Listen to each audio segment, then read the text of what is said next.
Hi, everybody. Welcome back to Old Time Rock and Roll. I'm your host, David Tear, where I've been featuring my personal top 3,000 songs of the rock era from 1954 to 1999.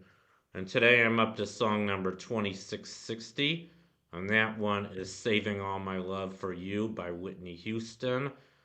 This came out in 1985. It went to number one. I believe it was for her first of 10 or 11, I forget how many, either 10 or 11 number one songs. She was a huge artist, as I'm sure you guys all know, when she died tragically a few years ago. I don't even remember the exact year. I think it was around the time Michael Jackson died. Uh, but she was never really one of my favorite artists. I'll get to that later. But anyway, it was also released on her debut album called Whitney Houston. And I think she just had one top 40 hit before this. You Give Love. What was it called? You Give Love to Me or something like that. It did go to number one. I think it went to number four. But You Give Good Love to Me. And I was never a big fan of Whitney Houston. I mean, I think she kind of ruined rock and roll, actually. Maybe some of you guys might disagree with me. But, I just remember in the early 90s, there was a lot of mush on the radio. I mean, I listened, I started listening to rock and roll kind of religiously when I was in high school, starting around 1977, and I kept listening to all the big hits, all the top 40 hits, all the pop hits, all the way up to about 1990, and then it kind of just stopped. And one of the reasons I stopped is I stopped liking most of the new music around that time. It could have been partly because I was getting older.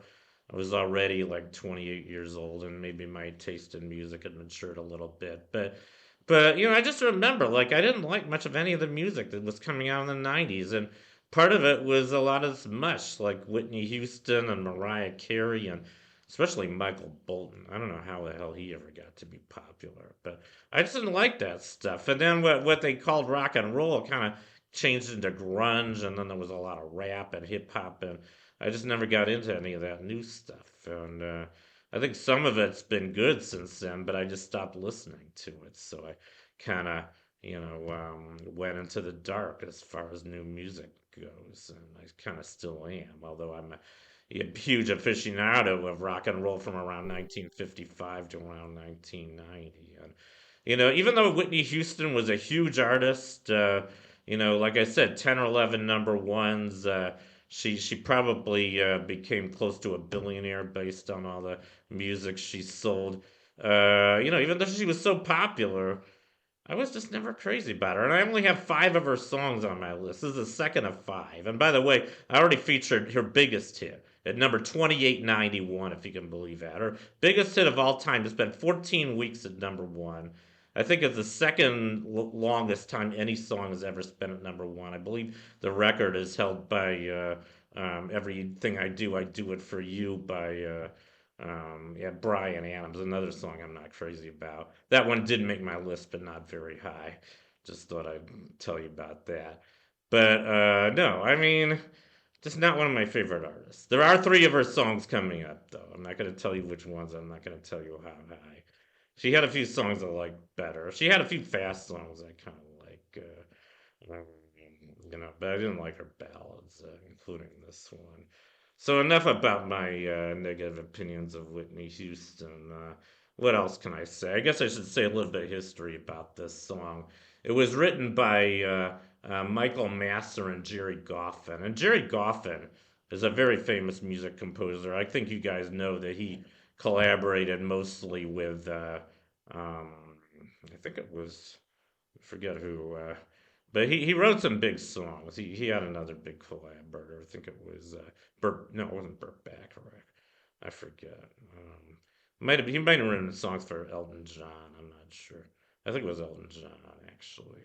And if he's the one that wrote the songs for Elton John, then I guess he was a pretty good composer. But I'm not crazy about this song, "Saving All My Love for You." But it was recorded by another duo. I've never heard their. Oh, here's a picture of Whitney Houston early on.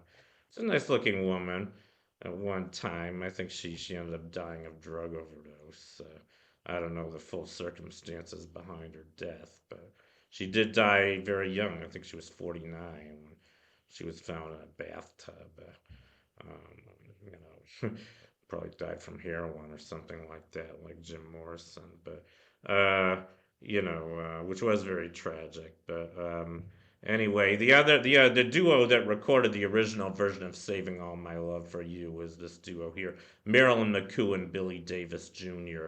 They were the kind of the two lead vocalists of a very popular group from the '60s and early '70s called the Fifth Dimension. You might have heard of them. They had some big hits, and I have several of their songs on my list, by the way. Some of them pretty high, in fact.